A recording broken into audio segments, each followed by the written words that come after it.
Hello students, आज हम MA final year के पेपर फर्स्ट के जो प्राचीन भारत का सामाजिक व आर्थिक जीवन है उसके अंतर्गत वर्ण व्यवस्था के उद्भव और विकास पर अध्ययन करेंगे। स्टूडेंट्स, जैसा कि सभी को विदित है कि आर्य जब भारत में आए तो उनका जो प्रारंभिक जो इतिहास है वो बहुत ही संघर्षशील रहा। आर्य जो जनों में विभक्त थे उनको एक ओर तो अपने जनों के साथ ही संघर्ष करना पड़ा, दूसरी तरफ उनको यहाँ के जो मूल निवासी थे अनार्य, उनके साथ भी संघर्ष करना पड़ा। तो ये जो संघर्षरत जो परिस्थितियां थी उसमें जो समाज की व्यवस्था यथावत बनी रहे, इसके लिए आर्यों ने श्रम विभाजन का सहारा लिया और मनुष्यों का को समूह बनाकर उन्होंने उनको उनके कार्यक्रम को या कार्य को बांट दिया।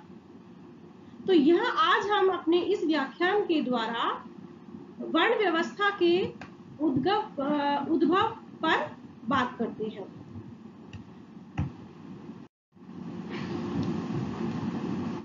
इस व्याख्यान में आज हम बात करेंगे वर्ण व्यवस्था का उद्भव किस प्रकार से हुआ। इस संदर्भ में यास्क ने वर्ण व्यवस्था की व्युत्पत्ति रुद्र धातु से मानी है। ऋग्वेद में वर्ण शब्द रंग के अर्थ में प्रयुक्त हुआ है। रंग भेद के आधार पर वर्ण व्यवस्था की उत्पत्ति मानने वाले विद्वानों ने वर्ण शब्द का एकमात्र जो अर्थ माना है वो रंग को माना है। इस संदर्भ में काणे ने इस बात को स्वीकार किया है कि आर्य और जो अनार्य थे, ये जो दोनों समुदाय थे, वो रंग के आधार पर एक दूसरे से अलग थे या भिन्न थे। जहां आर्य गौर वर्ण के थे, वहीं अनार्य कृष्ण वर्ण या श्याम वर्ण के थे। उन दोनों की आर्य और अनार्य की जो शारीरिक जो बनावट थी उसमें भी हमें भिन्नता देखने को मिलती है।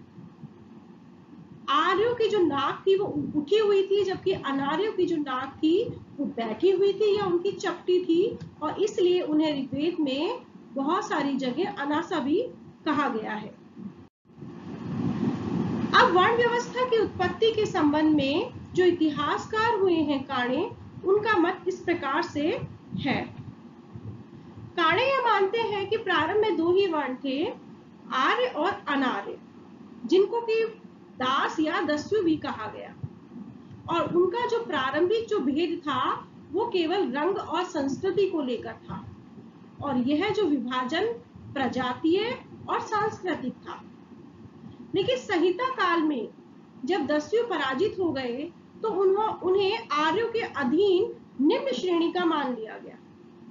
पराजित दासों को ही शूद्र बनाकर उनका सेवक बना दिया गया। दस्युओं के प्रति पृथकत्व की भावना और श्रेष्ठ तत्व के अहंकार की भावना से आर्यों में वर्ग भेद पैदा हुआ। अतः काणे महोदय ने आर्यों में वर्ग भेद को उनके श्रेष्ठ तत्व की भावना के अहंकार का परिणाम माना है, लेकिन इसको कर्म भेद का परिणाम मानना ज्यादा हमें उपयुक्त प्रतीत होता है। पश्चातकालीन जो साहित्य में वर्ण व्यवस्था की उत्पत्ति गुण कर्म के अनुसार ही मानी गई है। जैसे कि गीता में भगवान श्री कृष्ण ने कहा है कि सृष्टि, समाज व राष्ट्र में समस्त कार्य सुचारू रूप से चलते रहे, इसके कारण वर्ण व्यवस्था का उद्भव हुआ। इसी प्रकार से जो ऋग्वेद का जो पुरुष सूक्त है उसमें हमें सबसे पहले चारों वर्णों का उल्लेख मिलता है, लेकिन यहाँ भी उनके साथ वर्ण शब्द का प्रयोग नहीं मिलता। यहाँ संपूर्ण मानव समाज की कल्पना एक विराट पुरुष के रूप में की गई है, जिसके तहत ब्राह्मण उस विराट पुरुष का मुख है, क्षत्रिय उसकी भुजाएं, वैश्य जंघाएं तथा शूद्र को पैरों से उत्पन्न माना है। लेकिन पुरुष सूक्त का संकलन जो समय है वो अर्थवेद के संकलन समय में निर्धारित किया गया है। कहने का मतलब है कि पूर्व वैदिक काल में चतुर्वर्ण व्यवस्था के स्थान पर त्रिवर्णिक व्यवस्था ही थी।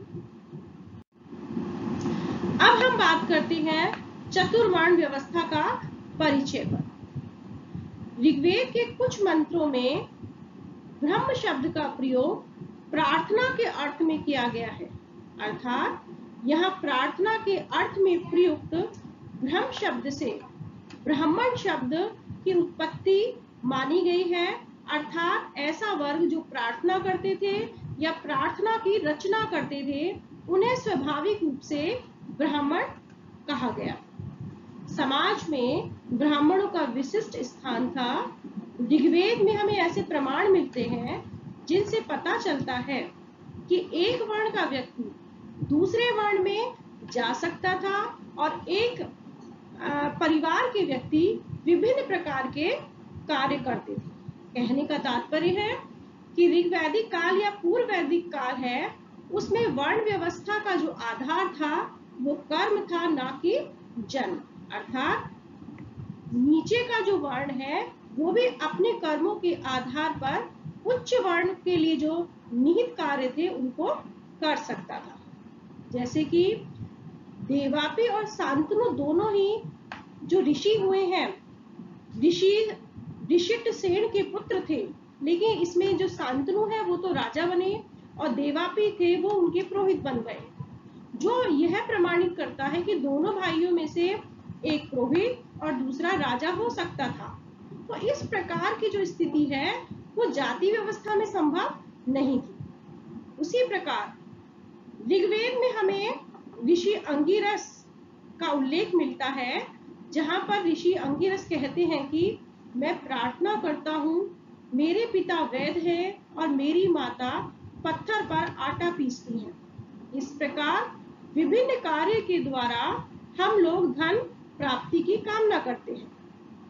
एक स्थान पर एक कवि पूछता है कि हे इंद्र, तुम मुझे राजा बनाओगे, ऋषि बनाओगे और मुझे अपार संपत्ति दोगे।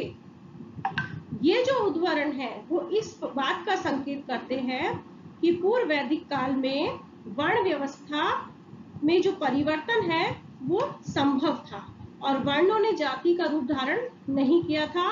व्यक्ति अपनी योग्यता के अनुसार किसी भी वर्ण में जा सकता था। अब हम दूसरे वर्ण की बात करते हैं, क्षत्रिय वर्ण की।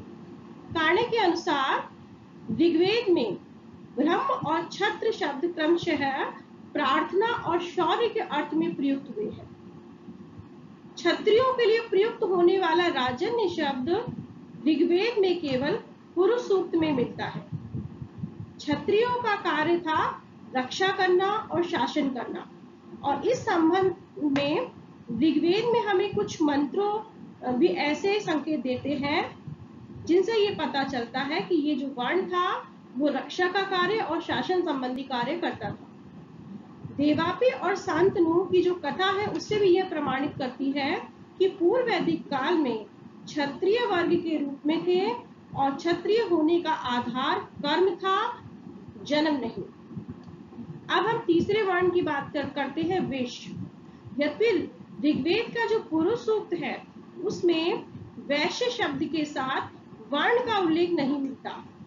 ऋग्वेद में पुरोहित वर्ग और क्षत्रिय वर्ग को छोड़कर शेष वर्ग के लिए विश शब्द प्रयुक्त हुआ है।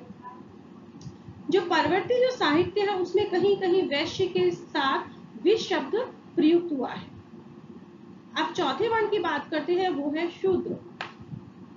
ऋग्वेद का जो पुरुष सूक्त है उसमें शूद्र शब्द का प्रयोग मिलता है, जिसे इतिहासकार प्रक्षिप्त अंश मानते हैं। पूर्व वैदिक काल में इन तीनों ही वर्गों में परस्पर ऊंच नीच की भावना का हमको संकेत मिलता है, जो यह प्रमाणित करता है कि ब्राह्मणों की जो प्रतिष्ठा थी वो उन्होंने प्राप्त कर ली थी।